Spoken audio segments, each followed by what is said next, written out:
We have called this press conference to announce the elections of yesterday's International Election Observation Mission for yesterday's parliamentary elections here in Turkey. My name is Andreas Baker. I'm Director of Elections with the OSCE Parliamentary Assembly.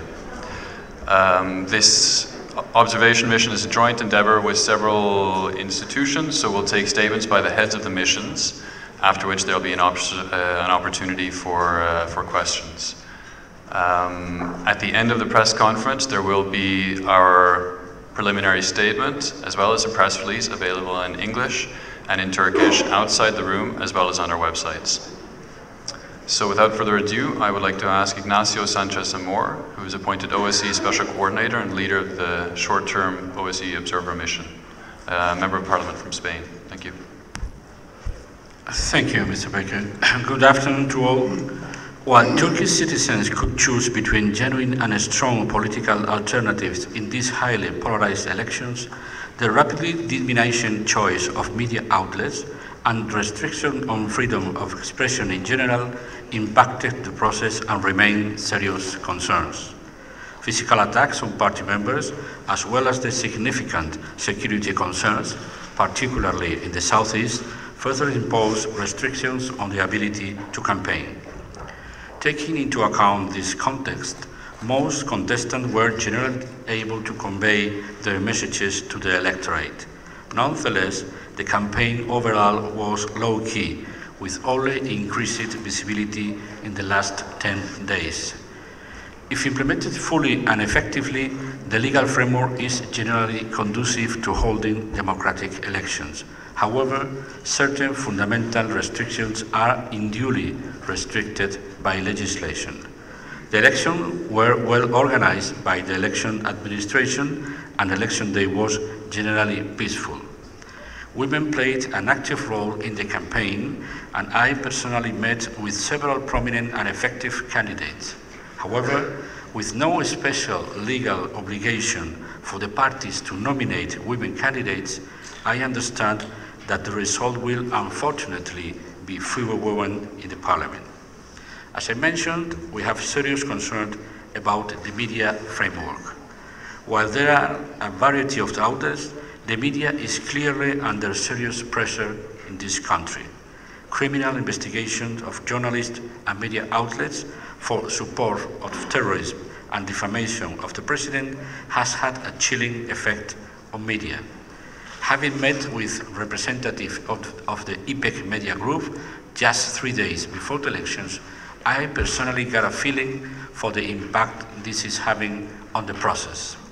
To reiterate, our main conclusions are that the elections offered voters a variety of choices.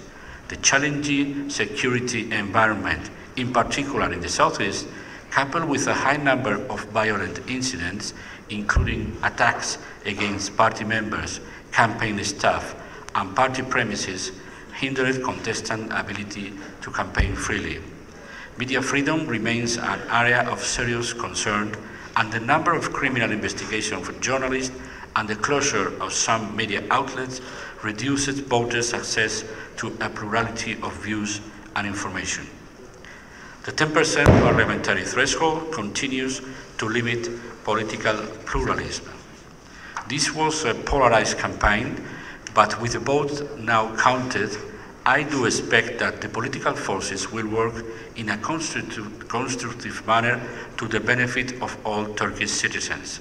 This is particularly important in the context of the violence in the southeast and the peace process.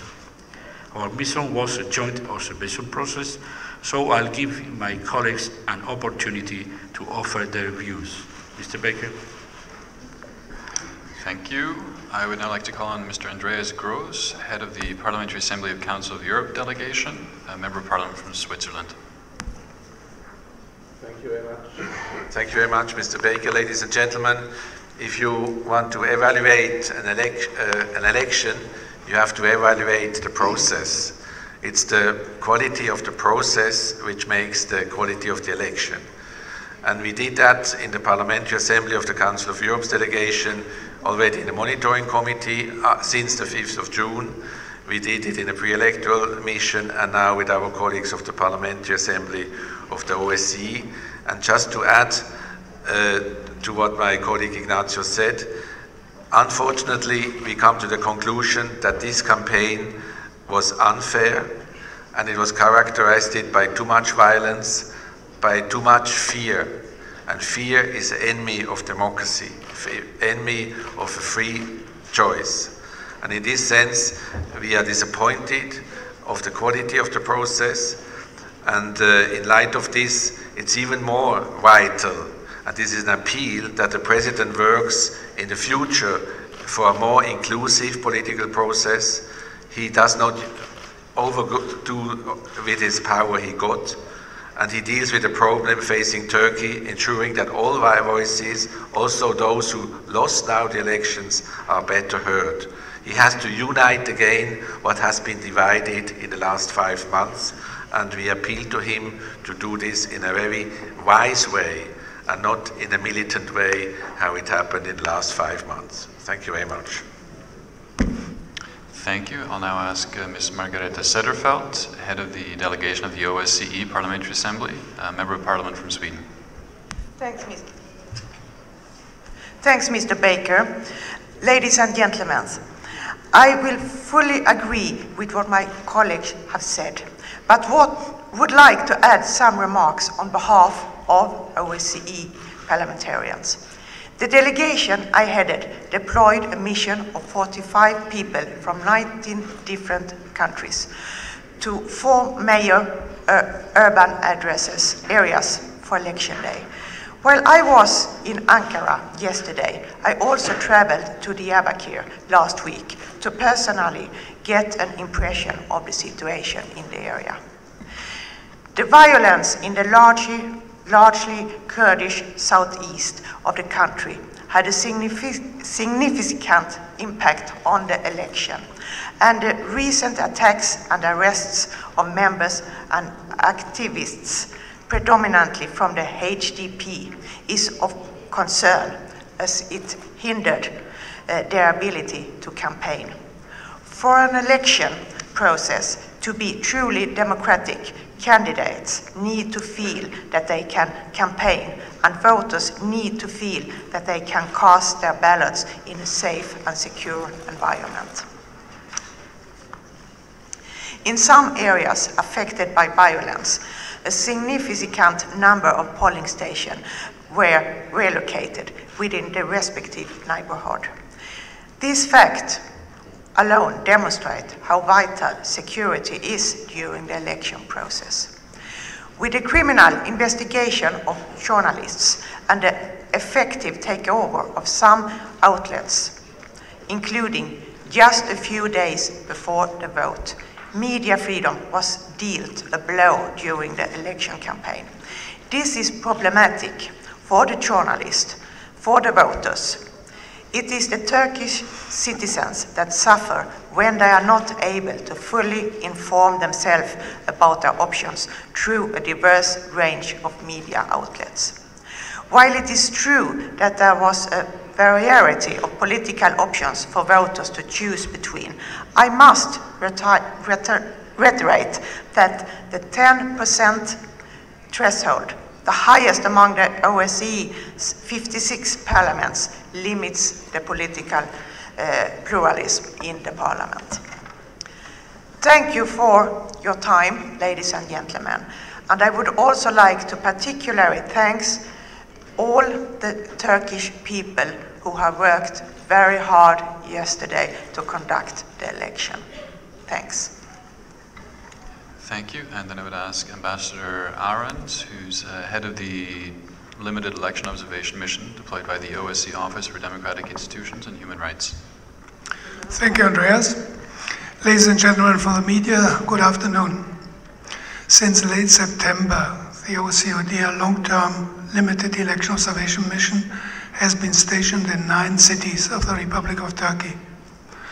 The mission has followed closely the run-up to yesterday's elections. In line with ODIHR's methodology, it did not carry out systematic or comprehensive observation of election day activities, yet visited a number of polling stations observing election day procedures. The mission is grateful to the authorities, in particular the government and the Supreme Board of Elections, for good cooperation, and thanks all election stakeholders for meaningful conversation in a friendly atmosphere and for many contacts that allowed us to get the information necessary for a serious observation. We very much appreciate the contribution that our Turkish staff members have made to our effort, and we shall not forget the traditional hospitality that we have experienced in this great country. Once again, our assessment based on our observation over the past 5 weeks is not only black and white.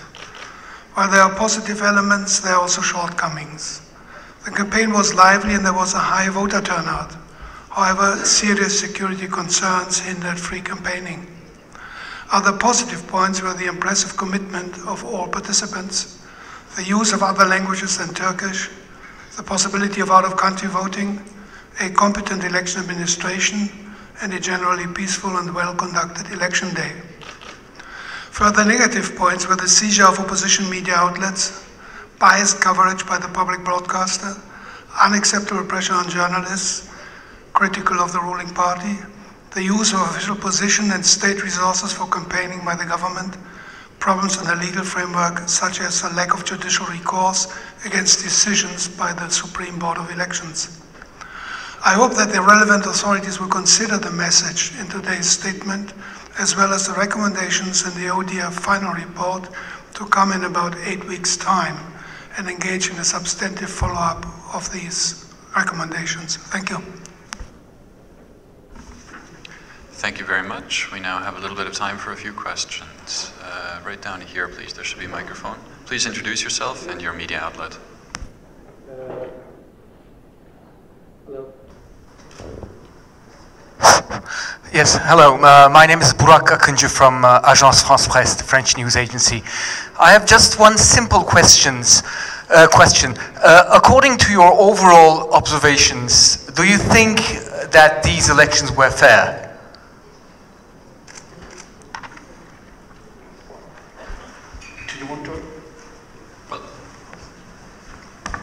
Well, I must say that we normally refrain from these generalizations.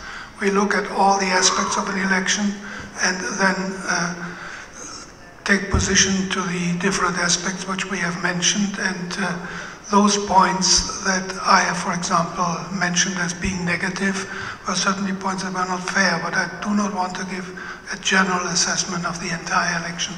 Thank you. As my colleague Gross said, we have to observe the whole procedure and the whole process. I could understand you need a headline, but it's more complicated than that. We talk about the campaign and we note some problems and concerns and serious concern, but at the same time we talk about a very professional manner conducting the voting day, and apparently the counting and the results has been no challenge for any of the contestants or any of the other observers. That means the process is complex. It's not fair to use just fair or not to address the whole process. I understand that you don't ask me because I already answered your question, but I can also repeat it in French when you want. But for me, it's clear that the process was not fair. The elections were free, because freedom means that you have a diverse choice of the spectrum of political scale, but it was not fair. The competition was not fair, and that's why it also sheds some doubts, some shadows over the result. And I did highlight two problems that I find very important.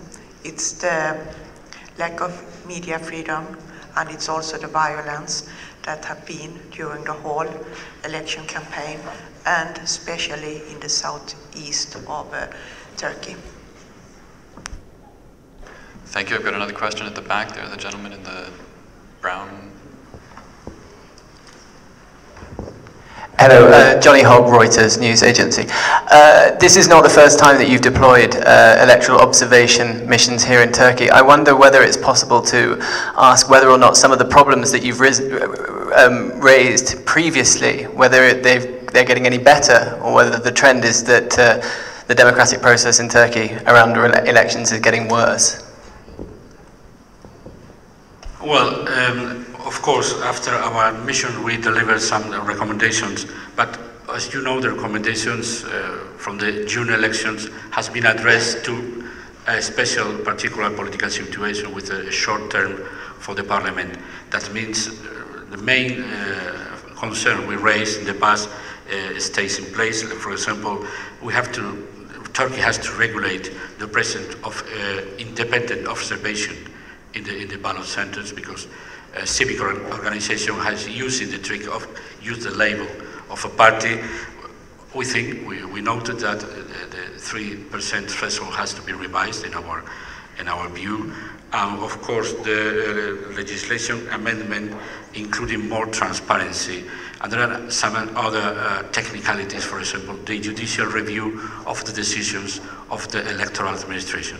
But we could understand that in this former period, there were no time to address this situation because, of course, there was an interim situation in the government and in the parliament.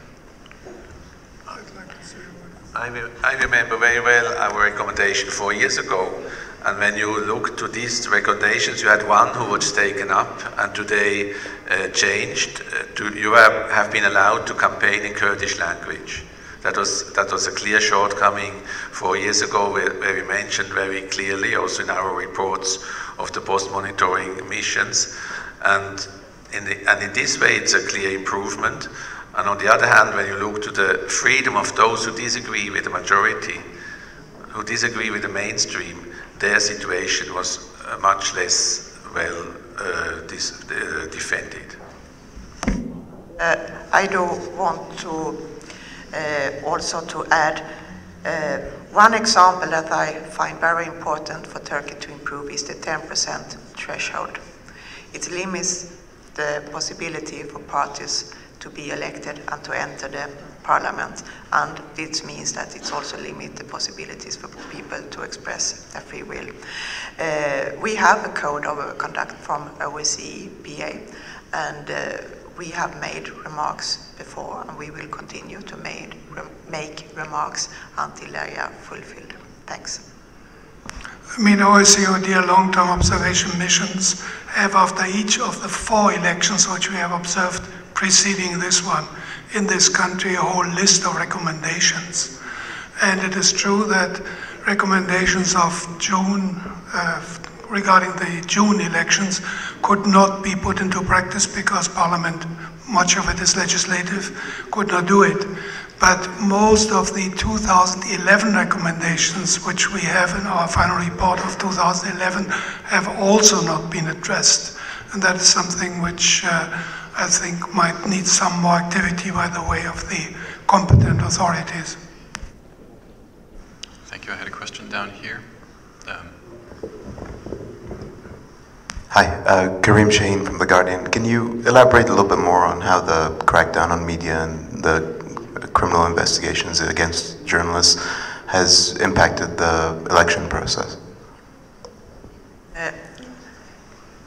On the Thursday before the election day, we visit a media group that had a limited close down during the election, and also where the chief editor was asked to take a pause in his duties until the upcoming Tuesday. That's one example. I know that I have met also with medias that work with internet, and they have also some points on difficulties to keep the access open. And there are more practical examples, but they will be in our final report. Thanks. It's not just the legal framework, because similar provisions are in different criminal codes. But it's the, let's say that way, the abuse of, for example, the crime of defamation of the president against journalists who create this situation. Of course, this is a provision, is well known all over. The question is the use. If the prosecutors are using continuously this accusation against terrorists, you create a climate inside the professions that finally conducts to self-restriction or auto-censor. Concerning the impact, it goes beyond, so to say, the media field. It's a contribution to a polarization and to a radicalization, to a violation of the discourse type. Rivals become enemies, and it's not a competition anymore to find out what is the common good in a common interest. It reduces a competition to black and white positions. And this is the huge responsibility of those who are behind this. I think you have a question right here in the third row.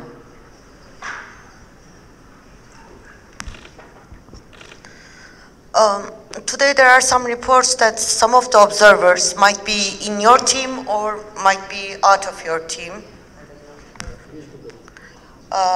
That some of the observers in southeastern and eastern part of Turkey had faced with some pressure that they were not allowed to enter to the ballots. Are there anybody from your team who couldn't be allowed, who wasn't allowed to reach the election ballots, especially in southeastern and eastern part? And secondly, I wonder if you had covered the areas where the military operations curfews were declared, and which are these towns? Would you share with us? From the OSCE PA, as I said, we were 45 people from 19 countries, and mostly located in the urban areas. I would like to say mostly urban areas. And as I understood, there were one observer's team who had difficulties to enter the polling stations. And that's of course, not good. That's what I would like to say. Thanks. From the Council of Europe, colleagues, from 30 people, we had a team of a Swiss and an Italian colleague who was not allowed to enter as observers because the chairperson did not know that it's normal. That was in a close to Ankara, not in the southeast or somewhere there. But I don't overestimate, and others had problems to make clear that they have the right and to overcome also the police efforts to get identities of the observers. I understand that many of these Turkish colleagues are not used to have observers in the country. I don't overestimate it.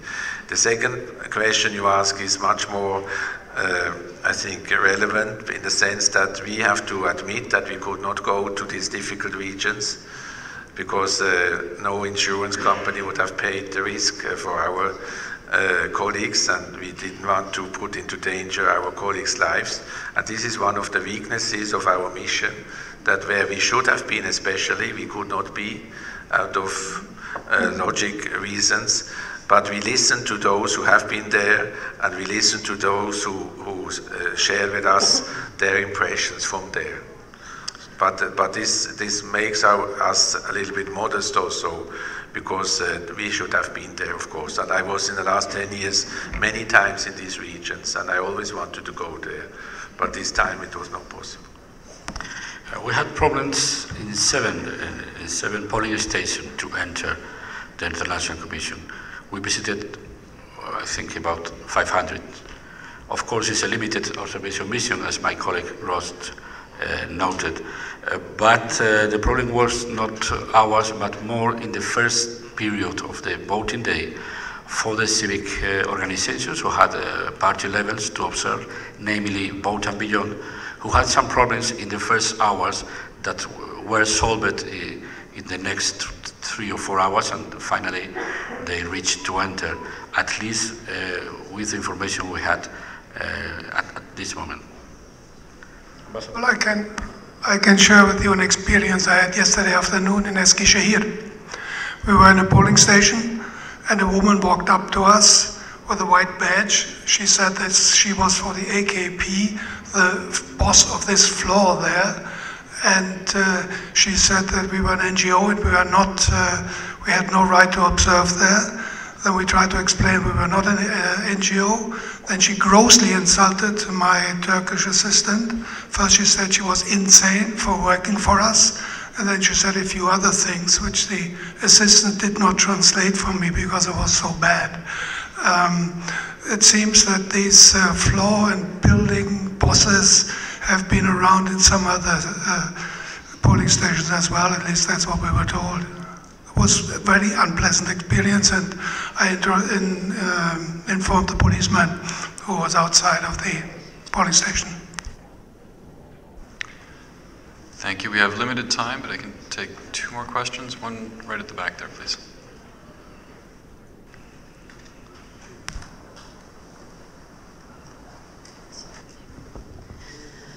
7 Haziran seçimlerinde yanlış hatırlamıyorsam seçimlerinden sonra hazırladığınız raporda Cumhurbaşkanı Erdoğan'ın taraflı tutumuna eleştiri getirmiştiniz. Seçim sonuçlarını tekrar. Tamam. Tamam. Tamam mı?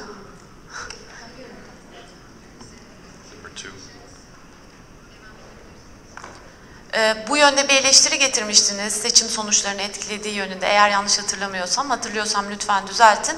Bu seçimde 1 Kasım seçimlerine ilişkin benzer bir gözleminiz oldu mu? Cumhurbaşkanı Erdoğan'ın tutumunu nasıl değerlendirirsiniz?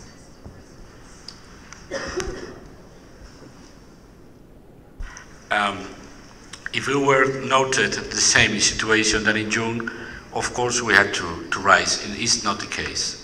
Apparently the way of acting of the President Erdogan in this campaign has been more subtle, asking, conducting his agenda. I repeat what I said in June: the President is completely free and has the full right to address his people following his own political agenda. The only question we raised in June was that doing so, he entered in campaign. It has been the case, at least in a clear way, that was in June, and for that we didn't raise the issue in our statement.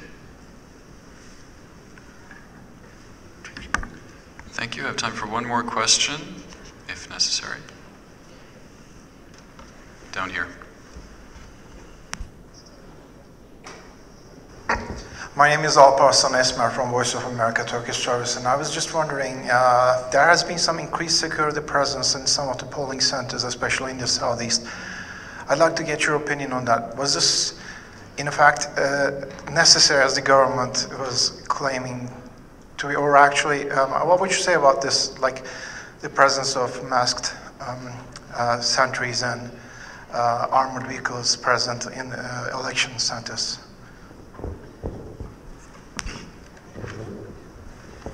Well, as I said in my contribution, we have not conducted a systematic observation of polling stations, but just seen a few of them.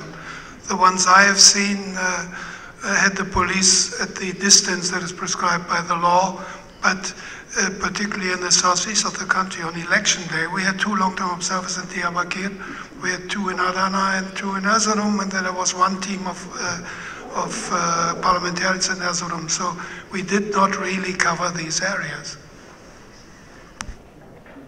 And I would like to add, because I was in Diyarbakir a few days before the election, that there has, under a long time, been a lack of, there have been violence in the southeast part of Turkey for a long time, and I think it's very important that the peace process starts again between the Turkish state and the PKK. The lack of peace, or high rate of tension or conflict it's important for everyone in the southeast that there will be peace and calm again. Thanks. Thank you very much. That's all we have time for today. The statement in both English and Turkish should be available outside as well as on our websites. Thank you.